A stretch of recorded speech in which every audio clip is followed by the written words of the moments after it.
Jabat tangan dan ada lilin menyala.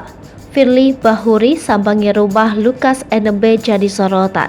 Kedatangan Ketua Komisi Pemberantasan Korupsi Firly Bahuri ke kediaman Gubernur Papua Lukas NMB menuai kritik. Firly bersama tim KPK memeriksa Lukas di Jayapura.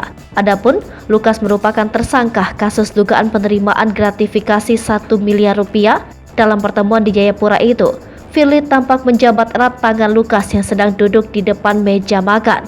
Senyum sumringah Firly, sajian makanan di piring, dan 2 lilin menyala di atas meja diabadikan dalam sebuah foto yang dibagikan kuasa hukum Lukas. Kepada Kompas Jumat 4 November 2022, peneliti Indonesia Corruption Watch, Kurnia Ramadana mengaku tidak memahami urgensi kedatangan seorang ketua KPK ke rumah Lukas. Ia menilai pemeriksaan itu cukup dihadiri tim penyidik dan tim medis dari Ikatan Dokter Indonesia.